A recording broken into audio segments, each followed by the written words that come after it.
Welcome back. Well, today we have on Dr. Sahafi with BGMG Vascular, and nice to have you on, sir. We just saw your spot showing there, and what we're going to be talking about today is vein disease, correct? Good morning to you and good morning to all your viewers. Yes, we're going to talk about vein problems, which is really, really common, but undiagnosed. Yeah, you know, when we think of vein disease, and even in the spot we just show, is it primarily in the legs, but can it happen on your arms and other areas as well, as far as the type of disease that you handle? Yeah, no, you don't have usually varicose vein problem in the arms. Okay. Those are mostly lower extremities problem.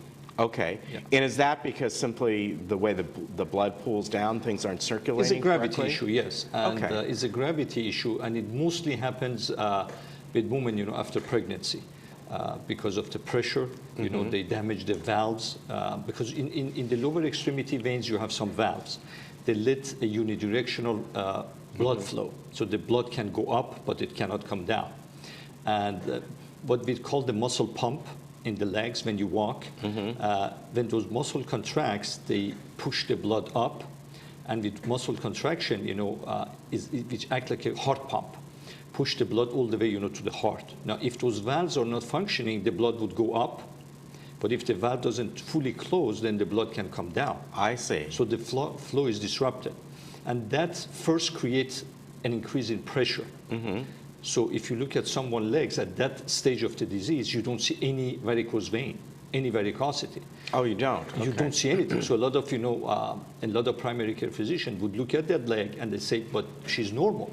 Or he is normal. I don't see any varicose vein, which is right. You still don't have varicosities, but you have a pressure issue. And that's when people start having symptoms, like restless leg syndrome. Okay. They have like some discomfort in their legs. At night, they say, my legs are like too hot. I feel some itching at the bottom of my feet. That's the stage that it's the best time to address the issue and do preventive care.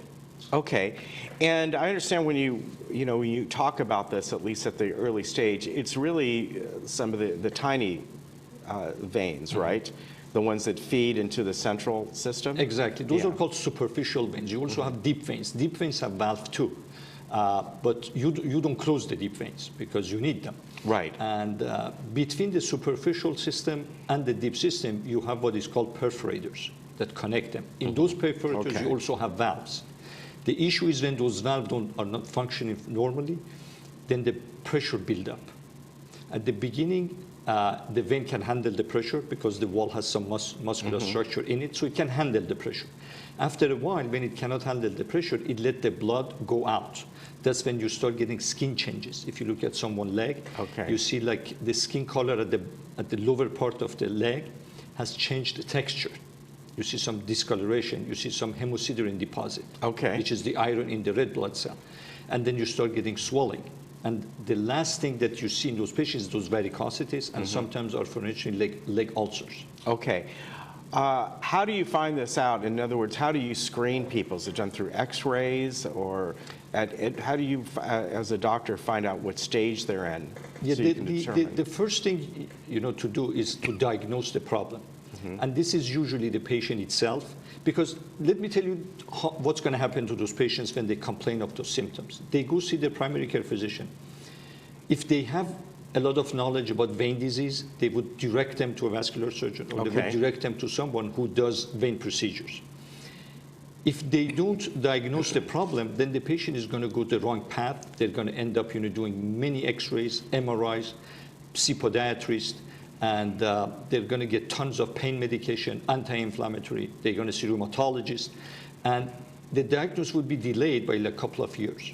And as soon as a doctor would see those varicosities, then they would say, oh, maybe this patient has varicose vein. Maybe she has vein issues. Right. And the only way to diagnose a vein problem is by ultrasound. Okay. Duplex color ultrasound. So with this probe, which is a really simple exam, takes about 25 to 30 minutes, the ultrasound technologist would find out if there is a reflux from the deep system to the superficial system. Okay. And they're going to find out if those valves are functioning normally or not normally, and they're going to measure the diameter of the veins. If the diameter of the vein is more than a certain amount, that means the vein Okay. has been under too much pressure. Okay. That's time then to take care of the issue. All right. Now, treatment options. I certainly would imagine it depends on how advanced it is, but what are some of the treatment options? The best option, at the very, very early stage, stockings are, can do the job. At the very, very Okay. early stage. I mean, when you just have very mild symptoms, you do an ultrasound and you find out that you have a reflux. Okay. But that's not a curative treatment. It's just Right. palliative. It means it's going to just delay the treatment. Okay. Like some patients, come to us. We also perform cosmetic surgery in our office. Like patient come to me at age of 45, and they said, I want to do a facelift. And I tell them, do you know what? It's too early.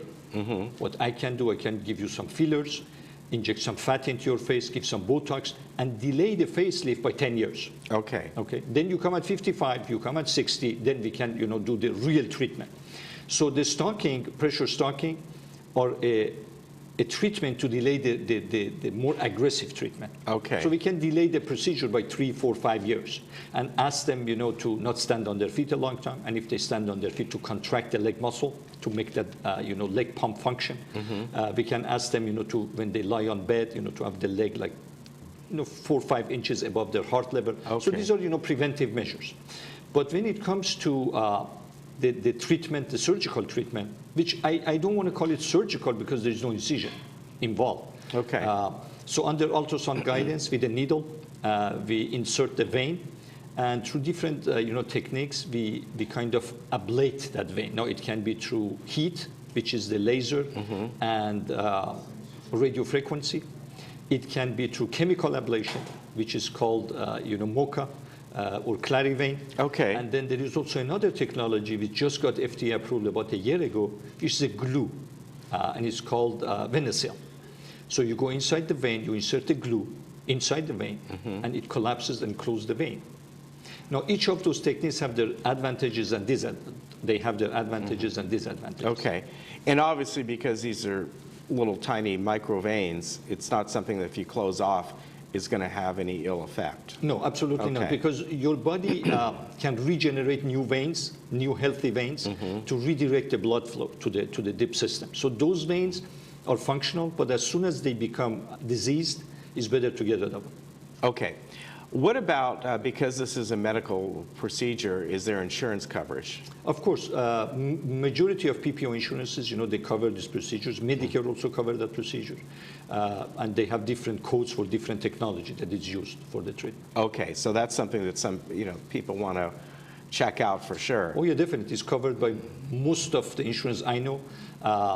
And of course, you know how the insurance is. People sometimes have deductible on Right. the pocket. They have to, Sure. cover those parts. But as soon as those part of the fees are covered, the insurance covers the treatment. Yes. Okay, so obviously the first thing is to get screening, and for most people that would mean, unless they have a PPO, they have to go to their primary first and let them know, even though you may not see anything, I'm having some discomfort here, I'd like to have Not necessarily. They can come to us directly. Oh, they can? Oh Okay. yes, and then we can, of course, when they come for a consult, first we discuss their problem and the treatment options, and then we schedule them for an ultrasound, which is Okay. usually a week later.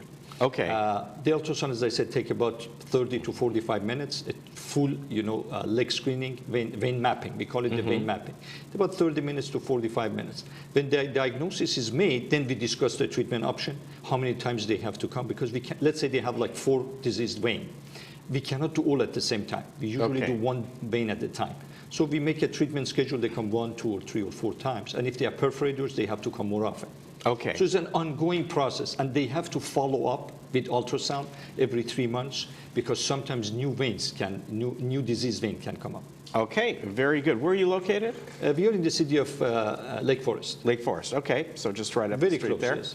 And I want to give your number, and the number I have is, this is a 909 area code, that's No, correct? 949. Oh, 949, okay. I'm sorry, 949 565-2464, bgmgvascular.com. And thank you for coming on. Oh, it was my Great pleasure. information. Thank you very much for inviting me. Good to meet you. Thank you. And we'll be right back.